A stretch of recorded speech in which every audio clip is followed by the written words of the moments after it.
Euh, Bonjour, je m'appelle Marc-André Girard, je suis ce que vous appelez un chef d'établissement au Québec. Et puis, ça me fait plaisir de vous revoir ou de vous voir. Dans certains cas, c'est des retours, bonjour. Dans d'autres cas, c'est la première fois. Bonjour et mes sympathies, j'aurais dû faire un autre choix. Cet après-midi, je veux parler d'intelligence artificielle, mais je veux vous en parler en termes pédagogiques et en termes de non-initiés, parce que je ne suis pas un spécialiste de l'intelligence artificielle, je ne suis pas un technicien. Je suis comme vous un pédagogue, alors je vais vous en parler dans un langage que vous allez comprendre aujourd'hui. D'accord? Alors ça, c'est le but. Si vous cherchez quelque chose de plus appliqué, de programmation et tout ça, je vous dis tout de suite, vous n'êtes pas à la bonne place. Perdez pas votre temps, allez trouver quelque chose qui va peut-être plus vous intéresser. Je vous enseignerai pas rigueur. Je vais avoir de la peine, mais je vous enseignerai pas rigueur. Donc, les impacts de l'intelligence artificielle en éducation, on en entend parler. C'est comme si ChatGPT, au mois de novembre dernier, avait lancé l'intelligence artificielle et qu'il l'avait, bonjour, vous avez votre billet de retard? Excusez-moi. Billet de retard. D'avoir un secrétariat. C'est comme un peu c'est comme si l'intelligence artificielle n'existait pas au-delà de novembre 2023, si ma mémoire 22, alors qu'en réalité, ça existe, on en parle depuis la fin de la Deuxième Guerre mondiale. Alors, c'est quand même quelque chose qui est là depuis longtemps. Mais il y a eu ce qu'on appelle des hivers de l'intelligence artificielle, donc on a arrêté d'en parler pendant un certain temps parce qu'on arrivait à des problématiques qu'on n'a pas été capable de résoudre. Et tranquillement, la technologie a évolué, les gens ont évolué, les choses ont avancé, et ainsi de suite. Donc, pour commencer, on va essayer de définir c'est quoi l'intelligence artificielle. Je dis essayer parce qu'il existe tellement de définitions qu'on ne sait pas trop par où commencer. J'en ai ciblé quatre très rapides, d'accord? Quand il y a quelque chose entre parenthèses, c'est des ressources auxquelles vous allez avoir, monsieur, auxquelles vous allez avoir accès. Donc, à la fin, vous allez avoir le code QR. Et puis, je vous la lance? Pardon? Vous allez venir me mettre en avant? Pas de problème. Voilà.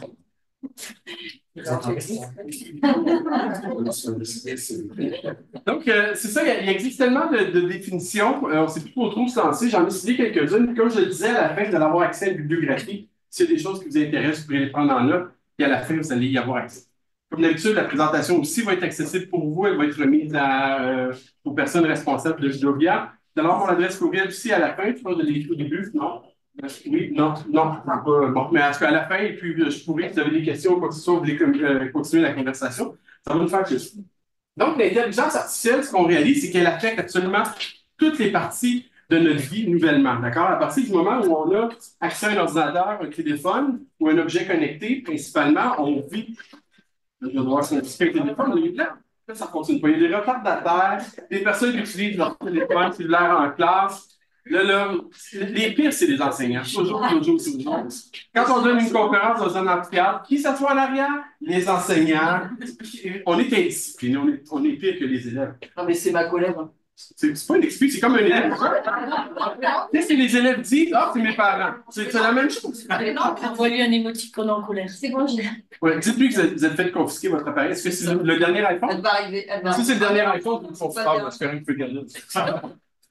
Donc, ça affecte absolument toutes les sphères de notre vie. On sait qu'on s'en sert, c'est partout. Vite, barrez la porte, barrez la porte. On s'en sert, c'est invisible, c'est en dessous, c'est en sourdine, même à la limite, bonjour, à quelque chose, c'est insidieux, on sait que c'est là, et on s'en rend compte, soit volontairement parce qu'on porte attention à ce qu'on fait, ou encore, on peut aussi s'en occuper de d'autres façons, mais ça va de façon invisible. Et des fois, on va prendre notre appareil, on va discuter au souper avec notre conjoint, téléphone cellulaire pas trop loin, qui, lui, écoute, et soudainement, on va recevoir, je ne sais pas, on parle de s'acheter des nouvelles chaussures pour ce soir quand on va aller au centre-ville de Paris. Alors, soudainement, vous prenez votre Google et vous tapez S pour, je ne sais pas, moi, souris, parce que vous avez vu une souris dans votre chambre d'hôtel, et ça va marquer soulier Paris. Là, vous dites, comment ça se fait qu'ils savent ça? Et puis, soudainement, bonjour. Là, j'ai une chaise ici, il y a de la place là. Pardon? Il y a des pouces, il y a une chaise ici. Regardez qui vous asseoir ici, peut-être. Voilà. Là, je ne peux plus faire grand-chose, j'ai tout de. Et l'intelligence artificielle vise à rendre nos vies meilleures. C'est bon? Alors, l'objet de l'intelligence artificielle, c'est pas un objet du diable, d'accord? Avant d'être artificiel, c'est humain. On va le dire tantôt, il n'y a aucune intelligence artificielle qui n'a pas d'abord été humaine. Et le but, c'est de rendre nos vies plus confortables et nos vies meilleures. Deuxième définition qu'on peut obtenir, c'est qu'on essaie de reproduire artificiellement des facultés humaines. Et c'est là que le mot artificiel devient intéressant ou important, parce qu'on essaie de simuler l'intelligence d'un être humain, et c'est pour cette raison qu'on parle d'intelligence artificielle, tout simplement. Donc, on veut exécuter des fonctions qui sont normalement réservées ou attribuables à des êtres humains. La troisième, c'est l'intelligence artificielle a des buts à réaliser, elle a des tâches, des objectifs. D'accord? Donc, c'est la machine qui doit atteindre ces objectifs-là. Il n'y a aucune intelligence artificielle qui est autonome, qui naît par elle-même, qui meurt par elle-même et qui fait ce que bon lui semble. Elle a une mission à faire et cette mission-là lui est donnée par un être humain. Donc, c'est sûr et certain que ça peut être dans un but éducatif, un but louable, mais évidemment, il peut y avoir des âmes croches, on pourrait dire, malveillantes, qui pourraient peut-être utiliser éventuellement l'intelligence artificielle dans des motifs plus nébuleux. Et finalement, c'est ce qui probablement fait encore plus peur, surtout pour nous en éducation, c'est que c'est un système qui apprend.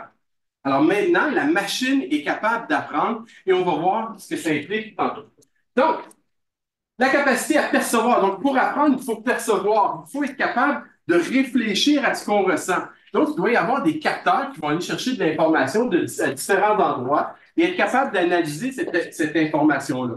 L'intelligence artificielle, c'est un trou sans fin de données.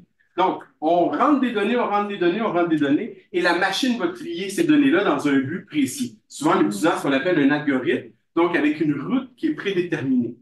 On va y revenir tantôt. On va traiter de l'information, l'apprentissage profond. C'est l'apprentissage profond, c'est la machine qui va justement apprendre en fonction de la tâche qu'elle a à réaliser. Alors ça, c'est pour nous, êtres humains, surtout pour nous, êtres humains en éducation. C'est encore plus perturbant de savoir que des machines sont capables d'apprendre. Et je vais vous le montrer tantôt avec des chiffres à l'appui. Elles apprennent beaucoup plus vite que nous. D'accord? On a quand même un cerveau assez limité. Je ne veux pas vous faire de peine, mais vous allez voir que par rapport à la machine, sur certaines tâches, la machine a des longueurs et des longueurs d'avance. Heureusement, on a des longueurs et des longueurs d'avance sur les machines aussi. Donc, je vous rassure. La machine apprend ses erreurs, ça fait peur aussi. Donc, elle ne fait pas seulement des erreurs, elle ne les reproduit pas. Contrairement à l'être humain, qui lui va faire souvent la même erreur. Et évidemment, elle a besoin de rétroaction. Ça aussi, c'est rassurant parce que la machine fait des erreurs, mais elle a besoin de se faire dire ceci est une erreur. Et je vais vous donner des exemples tantôt de projets qu'on a mis avec les élèves. Donc, ce qui est important de comprendre, c'est que l'intelligence artificielle, c'est quelque chose qui vise à amplifier l'être humain. Ce n'est pas quelque chose qui vise à vivre par lui ou par elle-même. Donc, ça a un but d'amplifier des fonctions humaines. Donc, de pouvoir utiliser la machine pour aller plus vite, être plus efficace qu'un être humain ou faire des choses qu'un être humain est simplement incapable de faire.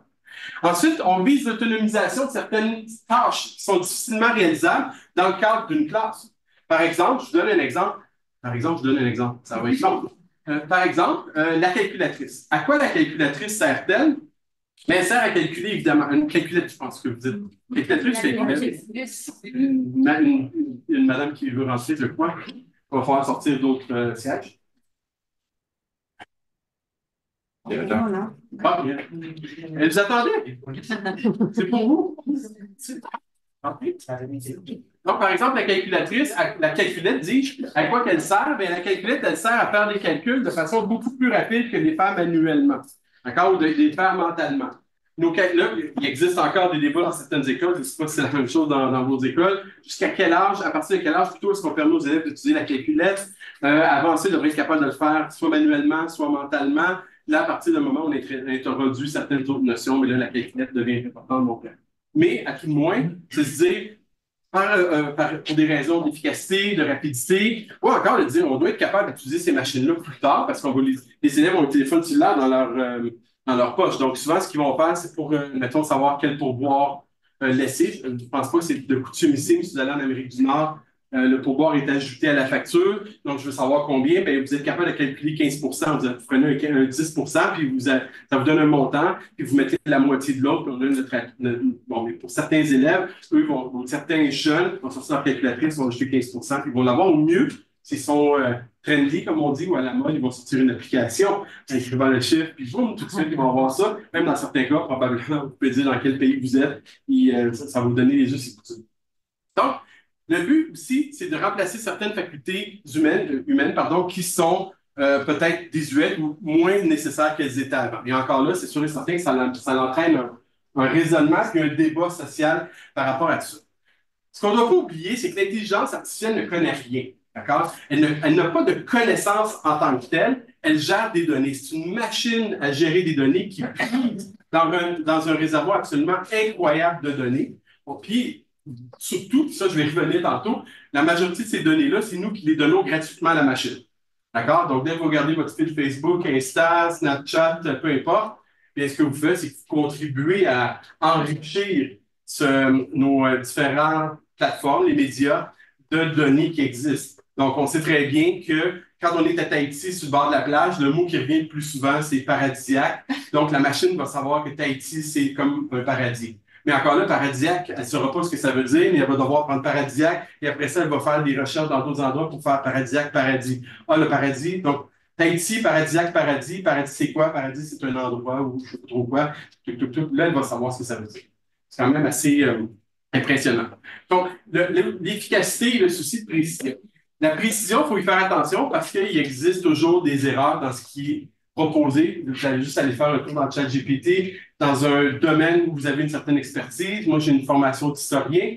Alors, j'ai été voir ChatGPT et j'ai posé la question qui a découvert le Canada? Et c'était Christophe Colomb. Ça, c'est au début, il y a un an et quelques. Mais c'est Jacques Cartier en 1534 qui l'a découvert. Donc, ChatGPT a fait une erreur. Alors, pardon? Oh, ça, c'est un débat historiographique intéressant.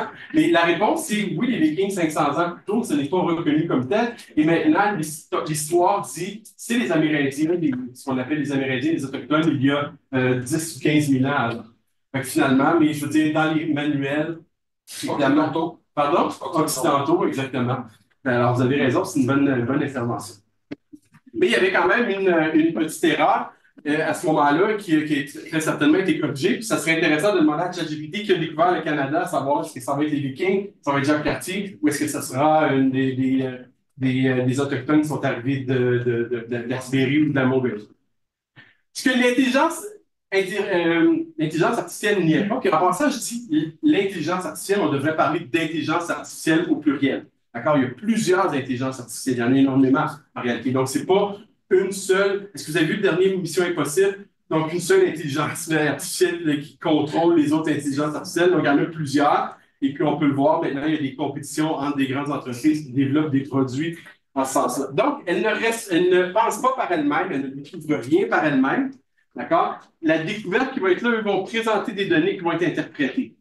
Okay? Alors, l'intelligence artificielle, c'est une machine qui roule et qui va présenter ce qu'on lui demande de présenter. Donc, elle va répondre à des consignes très, très, très claires et précises. Alors, si je pose la question d'une façon, bien, en posant cette question-là, ça veut dire, ça demande comment je veux avoir cette information-là.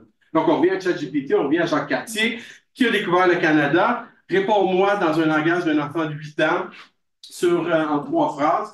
Bien, il va me donner cette réponse-là de cette façon-là. Et si je pose la question, réponds-moi comme un universitaire qui fait sa thèse de doctorat en histoire nord-américaine, bien là, à ce moment-là, ça risque très fort. Il va être capable de nous dire de quelle tribu, peut-être nomade quelconque, a découverte, passé par tel endroit en 250 pages. OK? Et elle prend des décisions seulement quand il y a un modèle de décision connu. Donc, ça veut dire, pour comprendre comment ça fonctionne, vous pouvez penser à ce qu'on appelle la domotique. Est-ce que ça vous dit quelque chose de domotique? Alors, vous voulez savoir, par exemple, quand j'approche à moins de 5 km de la maison, allume les lumières, parle la clim, ou ouvre les stores, ou je ne sais pas trop quoi, quand je me réveille le matin. Donc, on donne des consignes qu'on traduit souvent par IFTTT, if this, then that. Donc, s'il arrive ça, tu fais ça. Donc, on donne des consignes très, très claires de ce qui doit être fait. Elle ne prend pas de décision par elle-même, elle fait ce qu'on lui dit tout simplement. Donc, on va évacuer un petit côté anthropomorphe, si on peut dire, à cette machine-là, qui est là pour faire ce qu'on lui demande de faire tout simplement. Et donc, derrière toute intelligence artificielle, il y a des intelligences humaines. Ça, c'est il y a peut-être un petit peu moins de 10 ans. Mon frère est contremaître dans une usine Et c'est une usine qui fabrique des cartons de lait, admettons comme Rotuis, par exemple, et avec des bouchons en plastique sur le dessus. Donc, pas tu sais, des becs qu'on ouvre, là, vous savez de quoi je parle? Donc, avec un bouchon sur le dessus. Et c'est absolument immense. Et j'ai été absolument impressionné par ces machines-là, qui sont en réalité des robots, qui ne sont pas contrôlés par une personne avec une télécommande, qui fonctionnent par eux-mêmes. Donc, quand il y a un certain nombre de palettes avec un certain nombre de dessus, elle sait où elle doit aller les chercher, elle sait par où elle doit passer où aller les porter. Et comme vous allez voir, pour le dessus ici, vous avez une espèce de radar qui localise dans l'entrepôt avec des sensors, je ne sais pas comment on dit, des sensors, des capteurs aussi. Avec des capteurs pour savoir où est-ce qu'elle est située dans la distribution. Une espèce de GPS à l'interne, et elle est capable d'aller porter ça au bon endroit, à un endroit très, très, très sérieux. Vous allez voir, je suis allé de l'autre côté pour filmer. Je vais aller de l'autre côté pour filmer.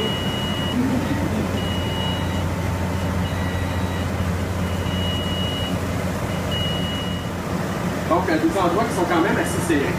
Donc, ces machines-là remplacent les êtres humains, et elles sont programmées au complet, et elles vont prendre des décisions dans le contexte qu'on va leur donner pour faire une tâche précise. Donc, par exemple, à partir du moment où telle palette a tel poids, il faut aller la chercher, la porter à tel endroit. Principalement, c'est ça. Et elle fonctionne par elle-même, et derrière, il y a un certain niveau de sa petite qui fonctionne. L'avantage de tout ça, c'est que ça pèse, ça pèse, mais ça diminue le nombre d'accidents de travail et le nombre de bris de matériel également. Parce qu'un être humain qui va prendre ça risque de se blesser, puis risque de l'amener à un endroit et d'accrocher. Monsieur? Je ne suis pas étonné que ça diminue le nombre d'accidents de travail parce qu'il y a de moins en moins de travail. Oui, c'est façon de voir les choses, effectivement.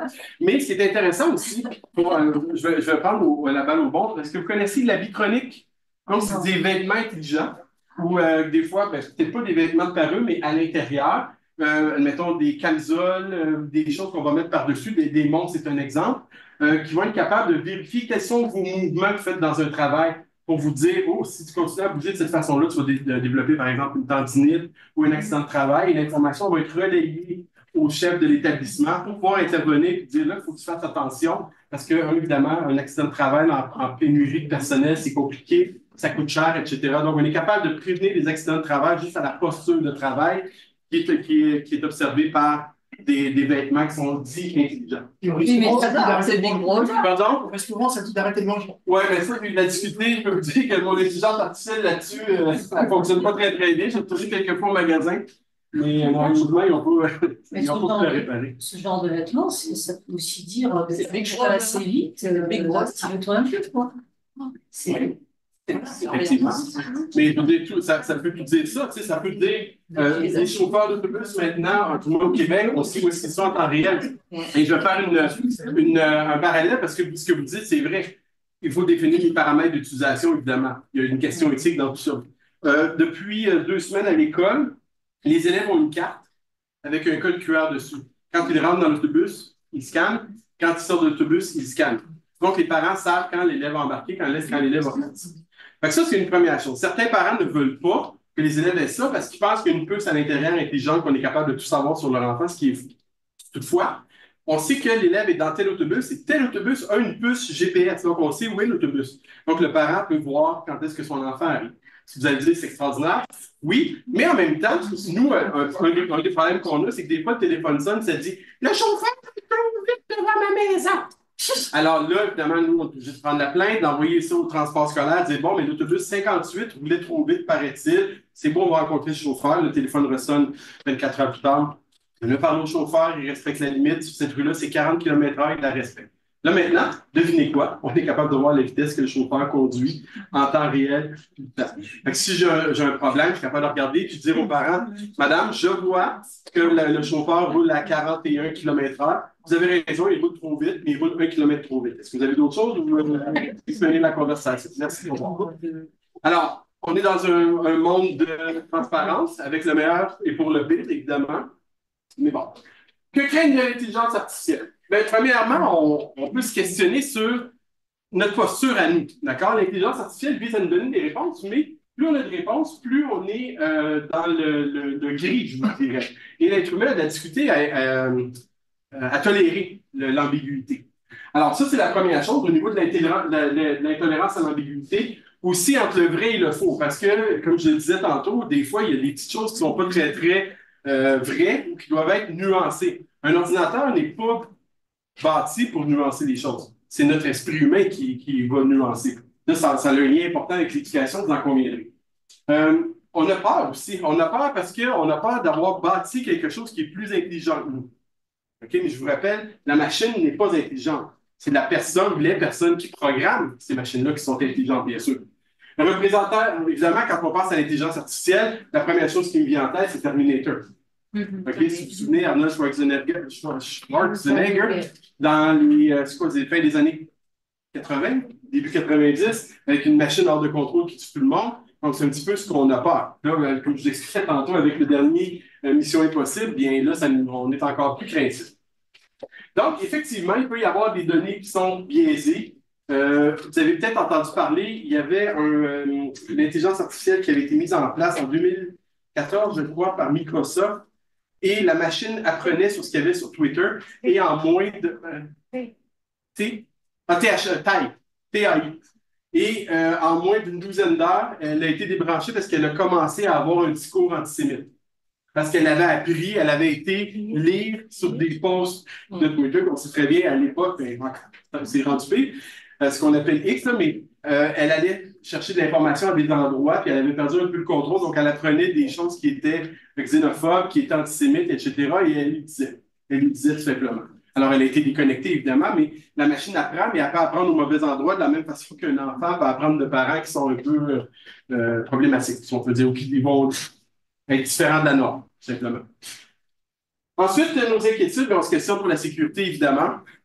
On se questionne pour les menaces à notre vie privée, on en a parlé ici. Big Brother, on l'a dit, on a un droit à l'anonymat, on a un droit à l'oubli.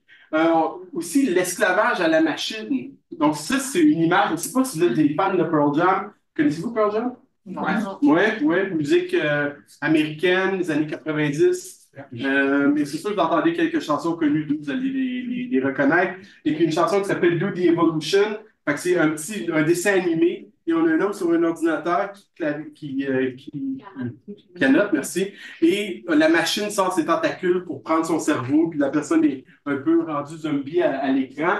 Alors, on a un petit peu peur d'être soumis à la machine, on se questionne par rapport à tout ça. Le contrôle de l'information, la menace à la démocratie. C'est drôle parce que l'intelligence artificielle, les réseaux sociaux, les écrans, bien, ça sauvegarde la démocratie, on le lever avec le printemps arabe, mais ça la menace également parce qu'il y a des manipulations d'opinion publique dans le cadre d'élections, pour ne pas nommer celles au Canada, les dernières au Canada, puis les dernières aux États-Unis, puisque ça a été démontré qu'il y a eu pas des malversations au niveau de l'élection, mais au niveau d'essayer de manipuler l'opinion publique.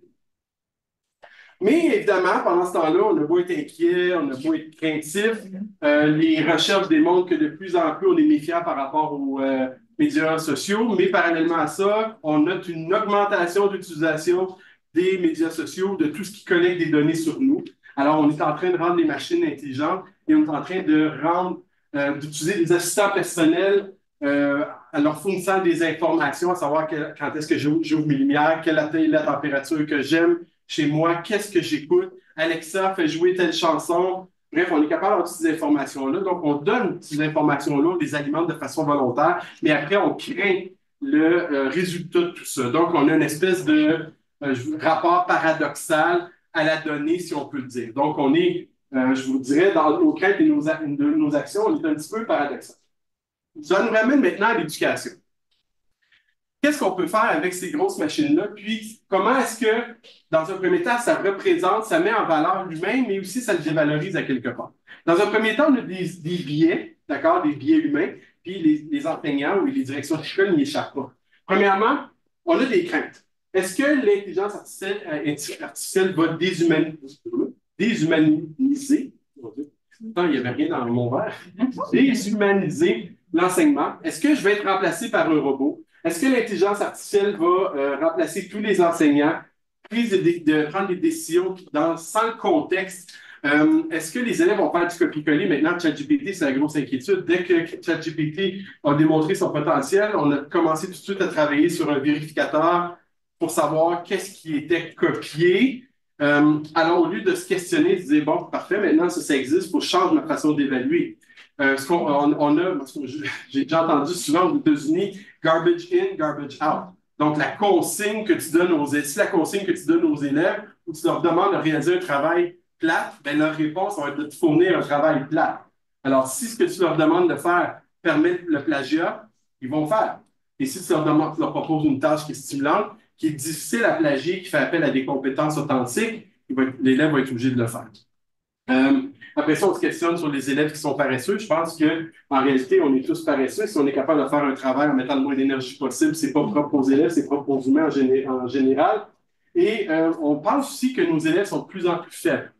D'accord? Ça, je ne sais pas si dans vos pays respectifs, c'est ce que vous entendez, mais au Québec, on dit toujours, ah, les élèves sont de plus en plus faibles, de moins en moins disciplinés. Puis quand j'ai commencé à enseigner il y a 10 ans, 20 ans, c'était beaucoup mieux.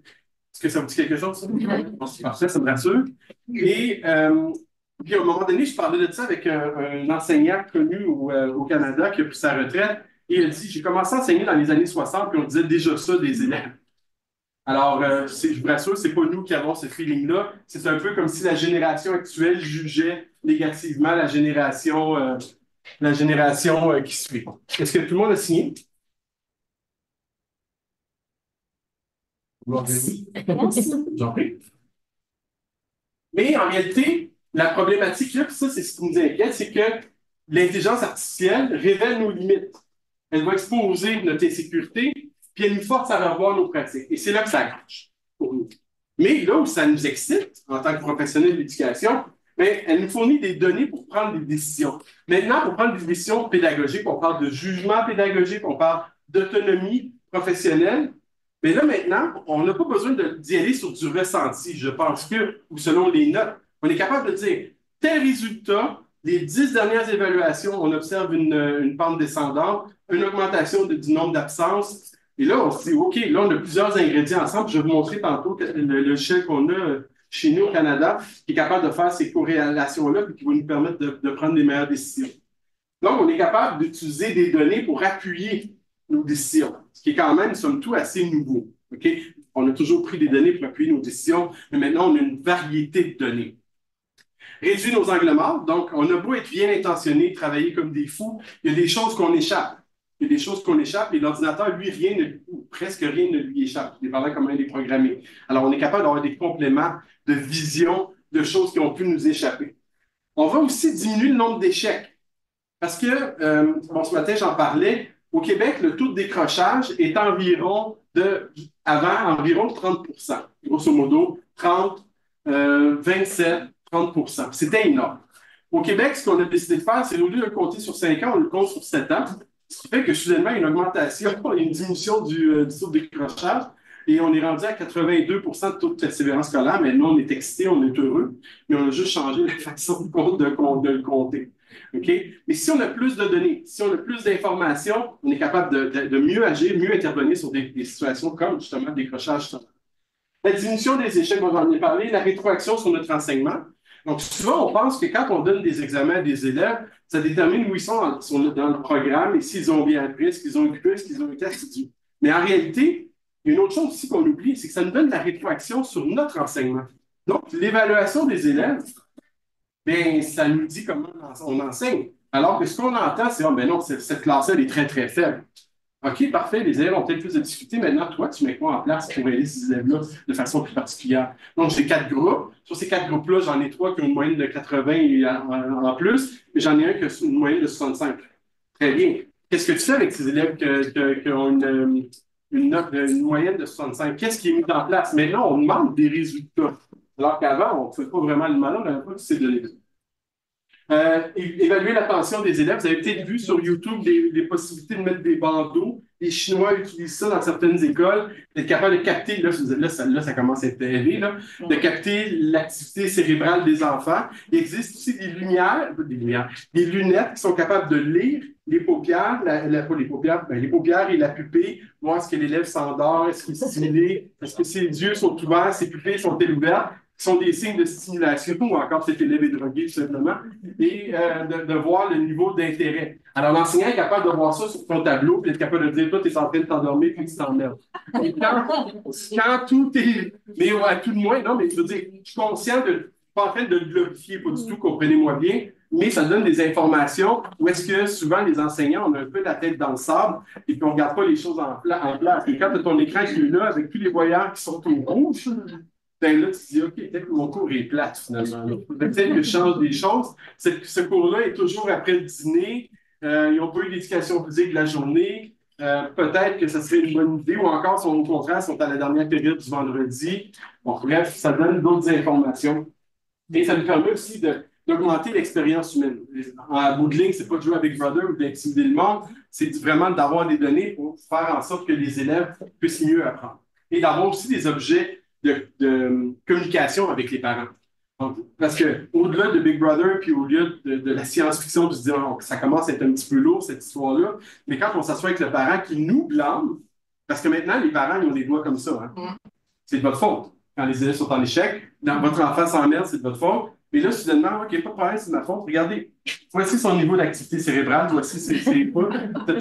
Moi, je pense, selon ce que j'ai appris, c'est que votre enfant joue aux jeux vidéo quand vous êtes couché. J'en ai un qui fait ça à mon école il y a 12 ans. Sa mère se couche, elle sait qu'il y a un problème. Elle n'est pas capable de rester réveillée assez longtemps. Le jeune se relève à 11 heures, joue jusqu'à 4-5 heures le matin, et après ça, il arrive en classe. Donc, comment est-ce qu'on peut espérer sauver un enfant et le mener à la réussite quand il a dormi 3 heures pendant sa nuit? Fait que les parents le savent et tout ça. Pour la petite histoire, on est en train de travailler pour un centre d'accueil pour cet enfant-là parce que les parents ne sont pas capables de s'en occuper. Mais avec des données comme ça, on est capable de voir quand l'enfant s'endort, pourquoi ça ne va pas. Donc, on va redéfinir l'éducation dans un certain sens, des perspectives d'insertion professionnelle. On va faire on est enregistré, fait que je ne peux pas faire une très, très grosse confidence. Je suis en train de commencer un travail avec une université sur développer un mentor intelligent pour permettre l'insertion professionnelle de direction. Au Canada, dans plusieurs pays, il y a une pénurie de direction, comme il y a une pénurie d'enseignants, probablement dans tous nos milieux. Et ce sont souvent des jeunes enseignants qui sont promus à la tête des écoles sans expérience, sans crédibilité et qui n'ont pas nécessairement toujours les bons réflexes. Alors, ce qu'on veut faire, c'est développer un mentor intelligent qui va être une interface sur le téléphone où la direction va pouvoir poser des questions qui vont être reçues par une direction chevronnée dans un domaine d'expertise reconnu à une direction chevronnée, évidemment, de façon volontaire. Par exemple, une question de mobilisation du personnel. Ben, j'ai des enseignants, qu'est-ce que vous en pensez? Là, le tuteur intelligent va poser des questions pour bien clarifier la situation, va après ça trouver, OK, au niveau du leadership pédagogique, madame, elle est reconnue pour ça parce qu'elle a rempli un questionnaire de l'autre côté, c'est une de ses forces. Alors, on va prendre on va la pairer virtuellement avec elle, elle va recevoir quelque chose, ils vont pouvoir échanger des idées. Fait que, vous voyez, ça permet l'insertion professionnelle. Je vais vous montrer aussi un exemple tantôt sur un tuteur intelligent sur lequel on avait travaillé en mathématiques pour des équipes. Bon, les forces en présence. L'être humain dans le coin bleu, la machine dans le coin rouge, qui va gagner? Alors, premièrement, au niveau de la communication, notre cerveau communique à 10 octets par seconde. OK? C'est quand même assez lent. D'accord? La machine, 10 à la 12 octets par seconde. Donc, 10 à la 12, c'est 10 milliards. C'est ça? 10 à la 12, il y a 12 zéros. C'est ma prof de maths préférée ici. 12 à la 0? 12 à la 10. 10 à la 10, 1, 2, 3, 4, 5, 6, 7, 8, 9 milliards. Donc, 10 milliards d'octets par seconde. Alors, ce que je suis capable de vous communiquer, ce que vous êtes capable de comprendre, on est à 12 octets, nous, présentement. OK? Et là, vu qu'on a fini de souper, on a pris un peu de dîner, pardon, de déjeuner, je m'excuse. Bon, on a pris un peu d'alcool hier, peut-être, donc on est un peu moins rapide. Alors voilà, au meilleur de nos compétences, on est à 10. La machine est beaucoup plus rapide. L'analyse d'informations, nous, on est quand même assez lent pour analyser cette information-là. La machine est plus rapide. La mémoire, mais la mémoire de la machine, elle est non seulement exponentielle, mais en plus, elle est interchangeable. On peut la mettre à jour. Donc, on sort le disque dur, on en met un autre, et puis la machine peut retenir plus d'informations. En ce qui nous concerne, on n'est pas encore rendu là. On n'est pas capable de s'insérer des cartes de mémoire dans le cerveau. On fonctionne avec la machine qu'on a. Et puis, évidemment, notre machine peut être un peu plus endommagée que d'autres pour différentes raisons, un choc ou peu importe. Mais, la bonne nouvelle dans tout ça, on est créatif. La machine n'est aucunement créative. On est capable de s'adapter. La machine n'est pas capable de faire preuve de nuance. On développe des compétences socio-émotionnelles. La machine, pas du tout. Ouais. Là, on est polyvalent. La machine est capable de faire une tâche à la fois. Cette tâche-là, elle la fait plus vite que n'importe quel humain, mais n'est pas capable de faire plusieurs tâches à la fois. Tandis que nous, on est capable de faire plusieurs tâches à la fois. La question, c'est est-ce qu'on les fait bien? Ça, c'est une autre histoire. La machine, elle apprend de façon réticulaire. Donc, nous, on apprend de façon linéaire. D'accord? Et le réticulaire, c'est un peu de n'importe quel. Je vais vous montrer une petite image. Le réticulaire ressemble à ça. Le réticulaire, c'est en réseau. Donc, c'est complètement désorganisé, mais on est capable d'aller chercher l'information dans un réseau. Fait qu'imaginez ici que ça, c'est vous. OK? Si on représentait ça par des personnes, j'ai besoin d'informations, je vais voir telle personne. J'ai besoin d'informations, je vais voir telle personne. On va chercher toutes ces informations-là, on met tout ça ensemble, boum, c'est réglé. OK? Et à travers tous ces réseaux-là. Ça, c'est la machine, tandis que nous, on pense de façon linéaire. Ensuite, la puissance. La puissance, c'est la capacité de travail. D'accord? Notre cerveau fonctionne environ à 20 watts. Mais la machine, minimalement, 440 watts. Donc, vous allez dire, ça veut dire quoi ça? Ça veut dire que le cerveau humain est toujours plus efficace que la machine. Et la machine consomme 444 watts pour faire la même quantité de travail. Donc, il faut que je sois capable d'utiliser cette puissance-là pour faire quelque chose de complexe. Parce que sinon, c'est plus efficace pour moi de le faire. Donc, on peut se questionner, au niveau technique, la machine est plus forte. Au niveau de l'amplification de compétences humaines, l'humain est plus fort. Puis au niveau de la puissance, l'humain est beaucoup plus économique, beaucoup plus efficace. Mais c'est sûr et certain qu'on veut faire quelque chose de complexe. On va aller chercher une machine qui va consommer beaucoup plus d'énergie pour faire un travail beaucoup plus exhaustif.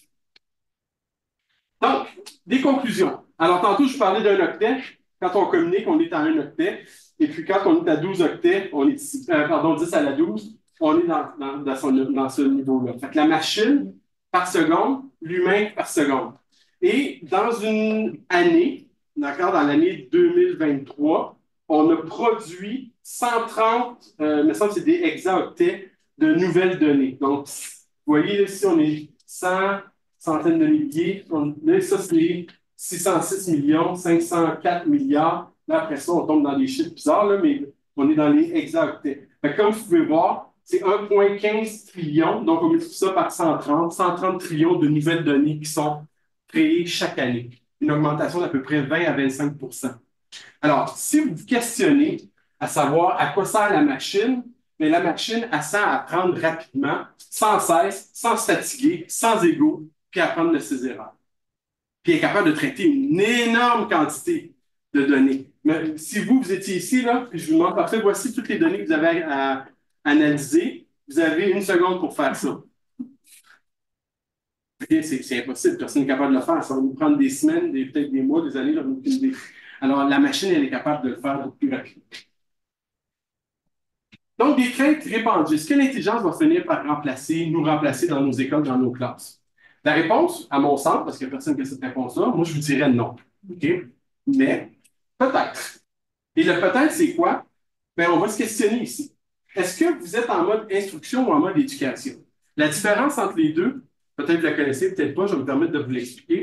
Quand on est en instruction, il faut penser à un instructeur. Des instructeurs, on en a dans le sport, on en a dans l'armée, on en a dans des formations, je vous dirais, très techniques. L'instruction, c'est être capable d'apprendre à faire quelque chose dans une situation rapidement, de le remettre dans l'action vite. Donc, Un instructeur de l'armée, qu'est-ce qu'il apprend? Il apprend à quoi faire quand on est bombardé et comment riposter pour finalement se sauver les fesses. Un instructeur sportif, ben, il va être capable de dire, telle situation, voici ce que tu dois faire, on le pratique, allez, vas-y. Parfait, on le refait encore, on le refait encore. C'est bon. Maintenant, dans un match, ben là, on le refait, oups, ça n'a pas bien été, on retourne dans notre pratique après notre match, on se pratique. En instruction, c'est toujours pour revenir dans le concret. L'éducation, on fonctionne différemment. On élève la personne. Donc, on l'éduque, on lui donne la possibilité de s'affranchir de la gravité et de s'élever en attitude pour développer des nouvelles compétences humaines. Apprendre des nouvelles choses, parce qu'un n'exclut pas l'autre. Mais quand on parle de programme d'éducation, les programmes qu'on enseigne, on est dans l'instruction. Et quand on parle de former des êtres humains, on parle d'éducation. Alors, si on reste, où est-ce que je veux en venir? C'est que si on reste dans l'instruction, à transmettre des informations qu'on trouve dans nos programmes, ben oui, ça se pourrait qu'on se fasse remplacer parce que n'importe quel logiciel ou tuteur intelligent ou intelligence artificielle va être capable de transmettre des informations. OK? Il y a toujours quelqu'un qui en sait plus que nous. Puis quand on a cette quantité de données-là qui est publiée 130 fois ici, ça qui est publié dans une année, inévitablement, la machine va toujours en connaître plus que nous. C'est impossible pour nous de savoir tout ce qui se passe ici. Même si on lit les nouvelles, sur les informations de ce qui se passe à Gaza, en Ukraine, et ainsi de suite. D'accord? Si on doit expliquer après ça dans nos classes, l'information n'aura pas eu le temps de bien l'assimiler. Deuxièmement, est-ce qu'on est un maître ou un pédagogue? Un maître, c'est quoi? C'est un pédagogue, c'est quoi? Connaissez-vous la définition du pédagogue? Est-ce que vous savez c'est quoi un pédagogue à la base? Moi, j'ai appris ça il y a à peu près 7-8 ans. J'avais aucune idée c'est quoi. Je m'affiche fièrement pédagogue. Grace antique, est-ce que ça dit quelque chose à quelqu'un? Oui, donc, c'est quoi un pédagogue? Pardon? Des enfants pour les classes hiver. Pour les? Pour les classes hiver. Oui, exactement. Et qu'est-ce qu'il faisait? Il avait un rôle plus éducateur. Donc, il rappelait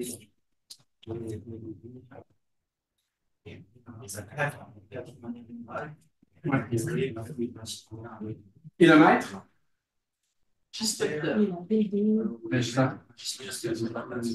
Pardon? Le maître dominant, le chef.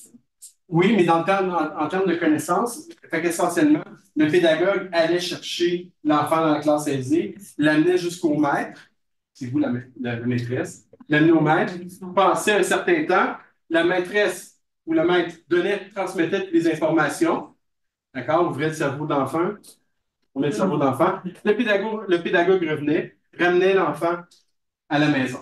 Okay? La question, maintenant, la particularité du pédagogue, c'est qu'est-ce qui se passe entre la maison et la maîtresse? Alors, il l'amène ici, prépare à l'apprentissage, en posant des questions, en lui réactivant les connaissances antérieures. Qu'est-ce que tu as fait hier?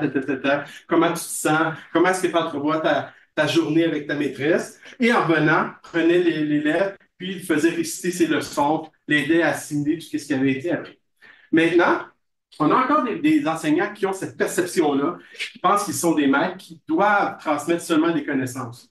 De plus en plus, on doit transmettre des compétences. Ça n'exclut pas, comprenez-moi bien, ça n'exclut pas de transmettre des connaissances. C'est pas un ou l'autre, mais c'est bien un et l'autre. Mais si on a une perspective où est-ce qu'on ne fait que transmettre des connaissances, alors oui, la machine est capable de transmettre des connaissances. Mais la machine n'est pas capable de développer l'expérience humaine du pédagogue dans les deux sens souterrains, en allant chez ou en revenant de chez la maîtresse. OK? Alors, si on est capable de, oui, transmettre des informations sont circonscrites, mais comment on le fait, et on travaille au niveau pédagogique et qu'on travaille sur le plan de l'éducation, sans exclure l'instruction, ça, c'est irremplaçable par une machine. Là, ici, notre travail est irremplaçable. Mais si on se cantonne dans un côté, puis je veux dire, c'est pas mieux de se cantonner en éducation ou en pédagogie. On ne transmettra pas l'information, c'est pas ce qu'on veut. Là. Je veux dire, on ne veut pas faire des humains d'exception qui ne connaissent rien. Ce qu'on veut faire, c'est d'aller le plus loin dans l'expérience humaine en incluant des contenus. Donc, trouver cet équilibre. Alors, l'être humain, c'est un passeur culturel. Il y a des services pédagogiques sur lesquels on doit se questionner qui ne peuvent pas être offerts par un robot. Donc, ça, c'est notre responsabilité, c'est notre gagne-pain, c'est notre travail. Et aussi, il faut se questionner sur ce qu'un chercheur finlandais qui s'appelle Pasi Sahlberg appelle des mini-données. Donc, vous connaissez le Big Data? Ça vous dit quelque chose? Le big data, c'est la somme de toutes les données qui sont produites dans un domaine particulier. D'accord? Mais, puis les machines, les intelligences artificielles analysent ça. Donc, les intelligences artificielles, pour dîner, ils mangent du big data. D'accord? Le mini-data, ce qu'eux vont appeler mini-data, c'est les mini-données. Les mini-données, c'est quoi? C'est l'enseignant qui rentre, qui regarde ses élèves. Comment était ton match de foot hier? Est-ce que ça va bien ta peine d'amour? Oh mon Dieu, tu n'as pas l'air d'avoir bien dormi. Toi, tu es en chicane. Oh, toi, tu as l'air plus en forme que d'habitude. Là, on est capable de faire des corrélations avec la performance scolaire des élèves et comment ils se sentent. Donc, on a les données locales qui sont vues par chacun des professionnels à tous les jours, qui font l'objet de discussions. Des fois, un appel à la maison. Ouf, je pense que votre enfant est malade aujourd'hui. Ou encore, il n'a pas l'air de bien dormir. Moi, si j'étais vous, je garderais un œil dessus demain. Gardez un œil dessus. Peut-être ce soir, il va avoir besoin de vous parler. Aujourd'hui, il n'était pas dans son assiette. Ça, c'est des mini-données qui expliquent les résultats, qui expliquent comment les élèves sont là. Donc, l'intelligence artificielle ne comprend pas du tout ces mini-données-là. D'accord? Donc, la vision, évidemment, elle sous-estime l'expérience enseignante, l'expérience humaine. On vise, je vous l'ai dit d'office tantôt, l'intelligence artificielle, c'est une technologie d'augmentation du potentiel humain et non pas de diminution. Fait que dans cette perspective-là, c'est pas une question de remplacer, mais bien d'augmenter. Puis on peut le voir, l'intelligence artificielle, comme étant un assistant à l'enseignement. Donc, c'est d'avoir un petit assistant dans sa poche qui est capable de nous donner les données qu'on a besoin pour mieux faire notre travail, mieux intervenir auprès de nos élèves. Deuxième question, est-ce que l'intelligence artificielle est en train de déshumaniser l'éducation? Moi, j'ai toujours trouvé ça drôle parce que quand les iPads sont sortis, ça disait le temps d'écran, le niveau d'interaction humaine est en train de diminuer, puis on regarde des vieilles images de personnes qui lisent les journaux puis qui finalement font pas mal la même chose, ils se parlent pas plus. D'accord? Alors, il ne faut pas s'énerver avec tout ça. Alors, le numérique ne nous rend pas antisocial, même si c'est ce qu'on entend. Parce que quand les élèves sont sur leur téléphone, qu'est-ce qu'ils font? Ils communiquent. Il y a quelqu'un de l'autre côté souvent. C'est peut-être pas la bonne personne. OK? Ça, c'est la préoccupation qu'on a. D'accord? Mais ils sont en communication constante. Et moi, quand j'étais jeune, je passais des heures au téléphone. Peut-être certains d'entre vous vous rappelez, là, des fois, on parlait à des heures interminables la nuit pour se dire absolument rien. Mais devinez quoi? Prenez ce téléphone celui-là à votre ado, regardez les photos qui sortent. Là, les photos, je parle des photos normales, là, les photos CNP. Moi, j'espère. Hein? Les photos, les messages qui s'envoient, la façon qu'ils s'écrivent.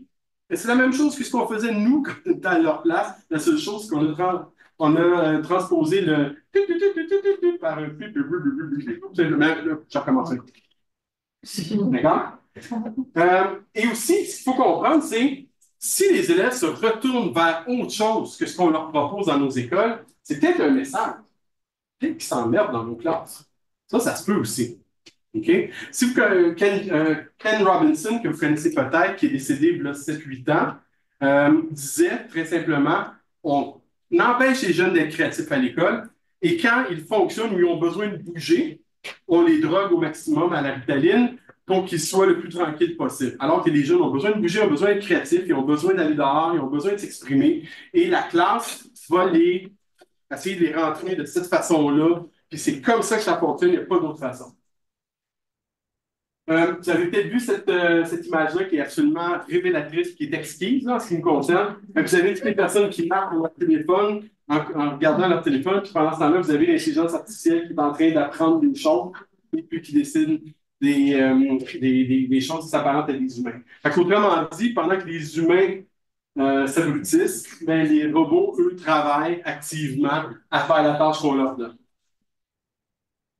Dernier point, mais je l'ai dit tantôt, dernière chose qu'on entend en éducation, nos élèves sont-ils de moins en moins intelligents? Bien, j'en ai parlé tantôt, c'est toujours l'impression, c'est question générationnelle, mais l'intelligence, quand on parle de quelqu'un d'intelligent, on parle de quelqu'un qui sait des choses, qui comprend des choses, qui est rationnel, qui est capable de s'adapter, puis qui a un niveau de cognition appréciable.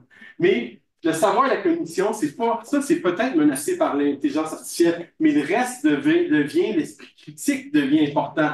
Tout l'aspect émotionnel, l'intelligence émotionnelle qui est immensément important aujourd'hui, qui manque définitivement dans nos écoles, du moins au Québec depuis la pandémie. Nos élèves ont beaucoup de difficultés au niveau de leurs habiletés sociales.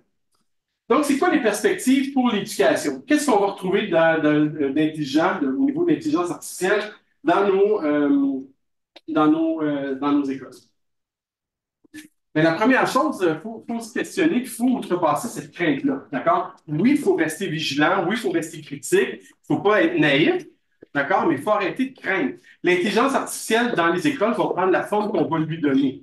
Il n'y a rien qui va nous être imposé par le robot suprême, Goldorak, ou je ne sais pas trop quoi, qui va imposer quelque chose dans nos écoles. Est-ce que vous avez connu Goldorak quand vous étiez ici? Je vais juste voir, c'est pas juste une chose québécoise.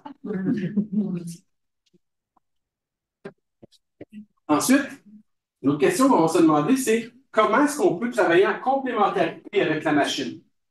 Donc, comment est-ce qu'on peut utiliser la machine pour augmenter, amplifier l'humain plutôt que le remplacer? Je vous l'ai dit tantôt. Ensuite, comment on peut épouser le principe d'intelligence artificielle plutôt que la subir? Donc, 3 domaines de contribution de l'intelligence artificielle selon les chercheurs qui sont ici. Le premier c'est ce qu'on appelle le soutien à l'élève, qui est le plus répandu, qu'on appelle habituellement l'intelligence artificielle adaptative. Comment est-ce qu'elle peut s'adapter? Je vais vous montrer un exemple sur lequel on a travaillé avec des élèves. So, we multiply both sides by 5, bring every term to the right, use the quadratic formula, and there.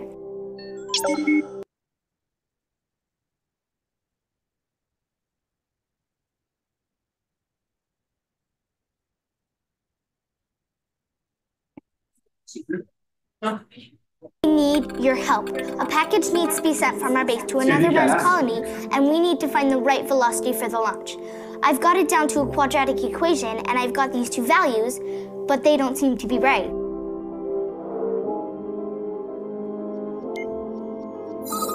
Well, I used the quadratic formula, which is negative b plus or minus the square root of b squared minus 4ac divided by 2a, right? The discriminant. Oh, that! I got negative 16. That can't be right. The discriminant can't be negative. Oh, I see what I did wrong. 2 negatives make a positive. So that's 4 plus 20 equals 24. So that means he could be either negative 0.2 or 0.6. Which one do I choose?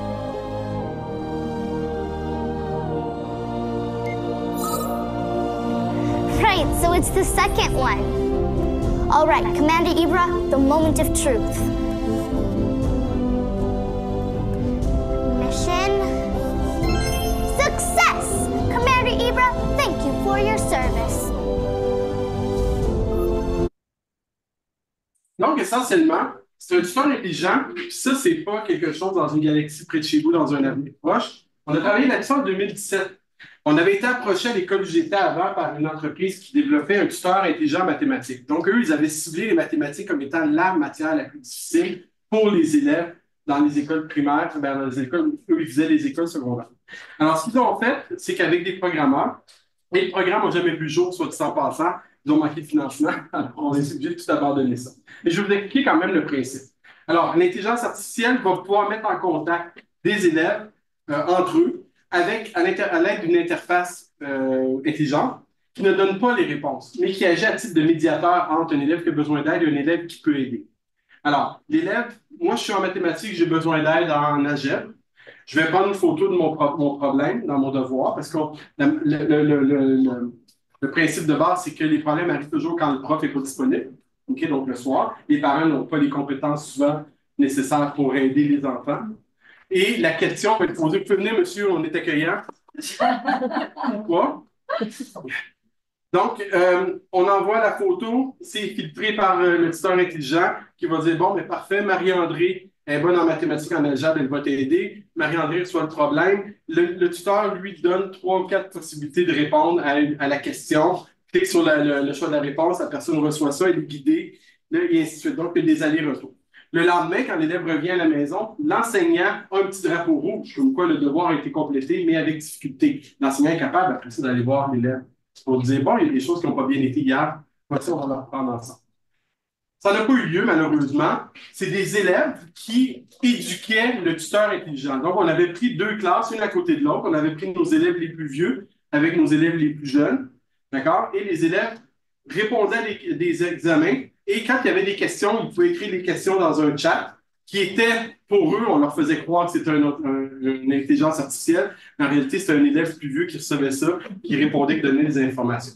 Pendant les interactions, le tuteur intelligent, tout passait par l'ordinateur et l'ordinateur étudiait les interactions et était capable de savoir où sont les problèmes principaux en mathématiques auprès d'élèves de tel niveau, de tel âge. Fait qu'à terme, c'était quand même assez intelligent. Notre travail, assez pas performant, mais prometteur. Et notre travail, c'était d'éduquer la machine et de mettre les élèves c'était les élèves qui faisaient ça, puis on avait écrit une lettre aux parents, et puis les plus vieux prenaient ça vraiment au sérieux. C'était vraiment extraordinaire. C'est vraiment clair que ça n'a pas pu fonctionner, mais c'est là. Donc, le tuteur intelligent va faciliter les activités de tutorat, pardon, par les pairs, comme je viens de l'expliquer, faciliter la collaboration, le pairage en fonction de critères prédéterminés entre les élèves qui ont les mêmes difficultés ou encore qui ont des difficultés différentes. Parce que Marie-André est bonne en algèbre, mais en trigonométrie, c'est plus difficile. Puis moi, je suis bon en trigonométrie. Donc, je ne suis pas juste une personne qui consomme de l'aide, je suis une personne qui donne de l'aide aussi. Alors, ça va dans tous les sens. Aussi, quand on implique les élèves dans l'intelligence artificielle, dans la création des tuteurs intelligents, et on contribue à la citoyenneté numérique, on diminue ce qu'on appelle l'électronisme. L'électronisme, c'est l'équivalent de l'analphabétisme numérique, OK? Parce que présentement, on est en train de former des jeunes, des générations de personnes qui sont plus ou moins fonctionnelles au niveau du numérique, d'accord? Et souvent, on va penser que c'est les plus vieux qui sont comme ça. Moi, je peux vous dire que mes parents, mes beaux-parents fonctionnent quand même assez bien avec un appareil numérique pour leurs petits besoins, bien évidemment. Mais ce qu'on se rend compte, du moins selon les recherches qu'on a faites, c'est que quand ils arrivent au niveau du travail, ils ont des difficultés à fonctionner avec les outils qui leur sont fournis. Ça, c'est en Finlande. C'est un outil de conversation entre un élève et un robot. Et après ça, au niveau de la conversation, le robot va évaluer le niveau de conversation avec l'élève. Par exemple, la prononciation, le rythme de parole, la capacité de mémoriser, son rythme cardiaque, sa capacité de faire un contact visuel. On voit que cet enfant-là essaie de la difficulté à faire des contacts visuels puis qu'il ne regarde pas tout le temps. Donc, l'enseignant peut aider là-dessus avec toutes ces données-là. Vous voyez quand même que l'enseignant a des nouvelles données qu'il est capable d'avoir pour pouvoir intervenir et mieux travailler avec l'élève. Quand on parle d'augmentation, c'est un exemple. Aussi, quand on parle d'intelligence artificielle au niveau adaptatif, c'est qu'on veut créer une espèce d'Alexa qui va suivre l'enfant tout au long de son parcours scolaire. Il va être quand même assez fermé pour ne pas laisser sortir des données sur cet enfant-là, mais qui va être capable d'être assez ouvert pour faire rentrer l'information pour que le tuteur intelligent soit capable d'évoluer au même rythme que de l'enfant. Alors ça, c'est des travaux qui ont lieu à différents endroits. Puis ici, il y avait été question d'ENT. David nous en avait parlé avec, j'ai oublié son nom. Teddy, c'est ça exactement. Alors peut-être que c'est la solution, c'est justement un environnement numérique de travail. Je ne sais pas. Alors, l'intelligence adaptative, c'est vraiment le cœur du potentiel en intelligence artificielle. On cible les besoins des élèves beaucoup plus facilement. On leur apporte des solutions, des perspectives d'aide au moment où ils en ont besoin, ce qu'on appelle le knowledge just in time, donc l'aide juste au bon moment. Différentes considérations au niveau de la charge. Donc, plus on est capable de s'adapter et de doser. L'élève n'est pas réceptif, on va aller un petit peu moins vite grâce au tuteur. L'élève est très réceptif, il va bien, on va être capable d'y en donner plus et d'enrichir les contenus. Alors, on est vraiment capable de se modeler aux besoins des élèves en fonction de leur développement. L'intelligence générative, vous la connaissez, c'est ChatGPT, la capacité de faire des choses, des images, de générer des textes, etc. Je ne pensez pas énormément là-dessus. Maintenant, il y a le soutien à l'enseignant aussi. Donc, de prévoir une intelligence artificielle qui est prédictive. Donc, de l'aide à la correction pour prédire, c'est-à-dire les erreurs, mais aussi prédire les échecs, prédire le décrochage. Je vais vous donner un exemple. Ça, c'est mon tableau de bord à l'école d'une vraie élève que j'ai caché ici, une petite tannante, d'accord? Donc, oui, elle a un plan d'intervention. Un plan d'intervention, c'est un plan pour aider les élèves. Je ne sais pas comment vous appelez ça dans vos pays. Nous, on appelle ça un pays, un plan d'intervention. L'élève est un niveau 2 à risque. 4 compétences de base. On a ciblé que quand les élèves ont des bons résultats dans ces 4 compétences-là, habituellement, sont en situation de réussite et on n'a pas lieu de s'inquiéter. On voit qu'au niveau de l'écriture, c'est problématique. Au niveau de la lecture, ça l'est aussi. au niveau du raisonnement mathématique. La petite flèche indique qu'elle a une baisse de résultats par rapport à l'année passée. D'accord? Son taux d'absentéisme est problématique, donc elle est absente à peu près 14 du temps. OK? Les résultats scolaires, 4 matières en échec, 1 à risque, 2 en réussite. On a une belle petite face ici. Et au niveau de l'intimidation, donc, elle a été une fois intimidatrice, 0 fois victime, puis tous les mémos, toutes les observations, absolument, on les met là. Le problème qu'on a, c'est que nos enseignants ne collaborent pas nécessairement pour rentrer les informations, mais ça, c'est une autre chose. Ça, ici, c'est pour les classes spécialisées, pas dans une classe spécialisée. Elle n'a pas d'ordinateur pour l'aider dans ses cours. Fait que le tuteur intelligent est capable de prendre toutes ces informations-là puis de lui donner des tendances. Et l'enseignant accède à ces informations-là, la direction aussi. La rétroaction à l'enseignant aussi, je parlais du petit drapeau rouge tantôt. Donc, l'enseignant est capable de voir des problématiques qui surviennent plus rapidement. Et l'apprentissage autonome, bien, ça aussi, vous l'avez tous dans votre téléphone cellulaire pour apprendre quelque chose de nouveau au niveau de Duolingo, Babel, etc. Là, est-ce qu'il y a une autre affaire ici à 2 heures?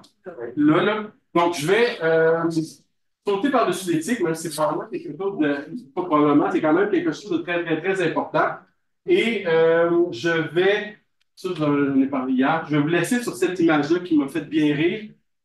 Donc, avant qu'on travaille sur l'intelligence artificielle, je voudrais faire quelque chose à propos de la stupidité naturelle.